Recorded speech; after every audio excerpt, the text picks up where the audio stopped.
Episode 18, Focusing on the Clouds. Welcome to Reviving Your Soul, where Christians are finding the courage to embrace their faith in all aspects of their lives so they can stop being bored or overwhelmed and begin to live the life in fulfillment and in peace that God created them for. I'm your host, Vonna Johnson. Let's get started. I remember as a child laying on the grass, gazing at the clouds for what seemed like hours.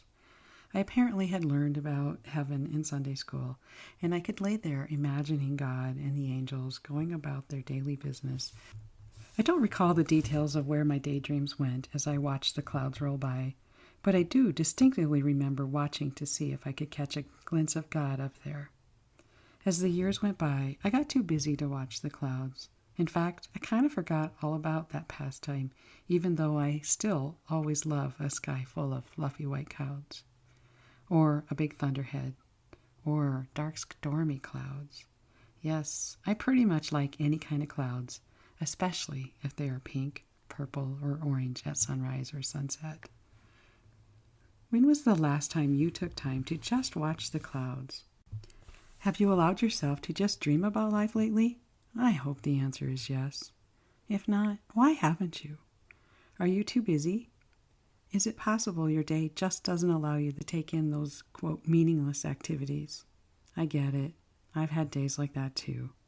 I was fortunate because when I was still driving to work every day, I got to see the clouds every morning on my way to work at a spectacular view, so I was able to get some pretty awesome sights. In fact, I think watching those clouds to some degree helped me to start daydreaming again. And it was in those daydreams that, at least in part, helped me to decide that it was time to follow my dreams. As I've mentioned before, this new season of my life has been a journey. I'm not fully there yet, but the journey I am on is one that is so much more peaceful and authentic to me than anything I've ever done before. There is something really special about giving yourself permission to fully live in the moment and do what your heart desires as the desires come alive. It's not about quitting your job and becoming your own boss. Not at all. It truly is all about giving yourself permission to do those things that really matter to you, instead of putting those things on the cubbyhole and wishing that they could come true someday. It's about reprioritizing your day to include the things you love instead of going through the motion of all the busyness that life throws at you. It wasn't always that way, to be sure, and it wasn't that I wasn't doing what I wanted to be doing. It was that I wasn't being who I wanted to be. I was stressed and crabby. Not always, but more than I wanted to be. I shudder to think of the harsh words that escaped these lips in frustration and anger when I was trying to be everything to everyone and do everything for everyone. I've always said I would never want to go back and live any part of my life over again because I believe that each day is a accumulation of who I am today. But I would be lying if I didn't tell you that there were words spoken or actions taken that I would take back in a heartbeat. Throughout my coaching practice, I've learned that there are tricks we can use to change who we are being without changing the circumstances we are in. What's interesting to me is I spoke with a woman years ago who had offered to coach me through a life coaching program she had made available. I don't remember any of the details other than I'm sure she was a success coach, and when I heard her price, I just about dropped the phone.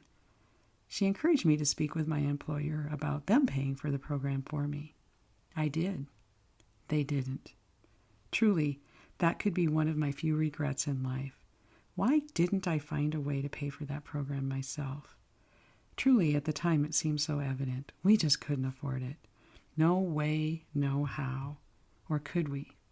Thinking back, I realized that I could have begun my journey to being a better wife, mother, employee, and employer way back then had I learned the lessons then that I know now. It's funny, but I'd completely forgotten about that opportunity until I started preparing for this episode of Reviving Your Soul. I know there is no room in life for regrets. We are exactly where we need to be at every moment, and the decisions we make truly do impact the path of our lives and make us who we are. So I can't go back and redo that decision as much as now I wished I could. But we can make darn sure that we don't miss an opportunity like that again. I love coaching. I love being coached. I learned so much about myself and how to become a better version of myself when I'm in a coaching relationship. In fact, I do not see a time in my future when I will ever be without a coach in my life again. So I started this session talking about watching clouds and allowing ourselves to dream. What I didn't realize back when I did my cloud watching in the earlier days was the beautiful connection between the clouds and eternity. Recently, I read a devotional that talked about clouds and the promise of how Jesus is going to return in the clouds of heaven. In Revelations, it says, "He will be coming with the clouds, and every eye will see him." I kind of chuckle when some people talk about whether we will know when Jesus returns. I, for one, believe there will be no question about when that happens, as the Bible tells us that all people will see him come, and they will know it is Jesus. There won't be any question about who it is. I also believe that unlike some schools of thought, when that happens, it will be too late to decide whether we want to accept him into our hearts or not. We won't be able to just make that last-minute proclamation that he is our Savior. I know there are theologians that are way smarter than me that can argue this all day long, but in my book, every minute we delay getting to know him is a minute that we miss the opportunity to enjoy the peace that he offers us in the here and now. You see, developing a relationship with Jesus creates a life that is so much richer than any of the pleasures that we can have from this world. I know that people who don't get it, don't get it. All I can do is share my story and pray that someday they will get it. There is a peace that comes with a true relationship with Jesus. Being on church Sunday morning helps you get there, but it isn't enough. It's just not the real answer. To have a truly rich life, one where you benefit from all the fruits of the Spirit, you need to trust God. You need to develop a relationship with him and to give in to all the things he is calling you to do. No, I'm not talking about some fantasy world where Christians get to avoid the strife in the world around us. That isn't reality at all. What I am saying is that if we fix our thoughts on God, we can know perfect peace in the midst of turmoil.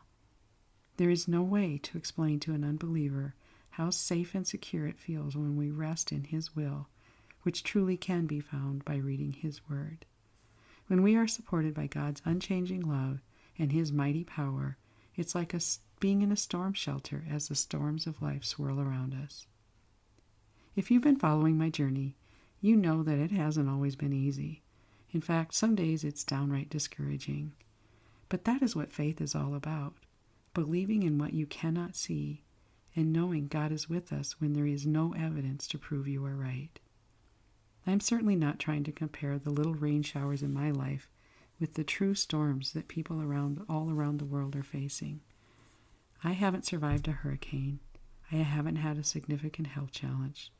I haven't even had to worry about where I'll lay my head at night or where my next meal is coming from. But I've known many who have survived these challenges, and some who haven't survived at all.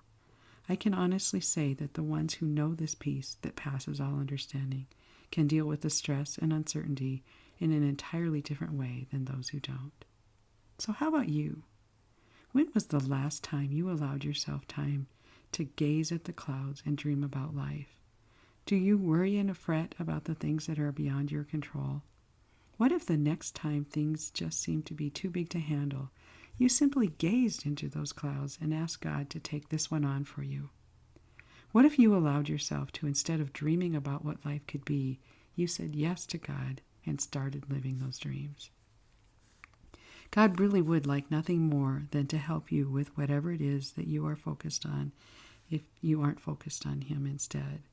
If you aren't really sure about who he is, I would love to introduce you to my Savior, my protector, and my friend. If you liked the message today, please like and share it with your friends. If you know someone specifically who needs to hear this message, send it to them in a private message or an email. I am so honored that you stopped by, and I hope that you are walking away with some things to give you to ponder throughout this week. I also hope you'll stop back again next week and the weeks after for a few minutes to help you revive your soul. Please subscribe so you can be sure to get every episode. Have an amazing week, and don't forget to take some time to focus on the clouds and the promises that they remind us of.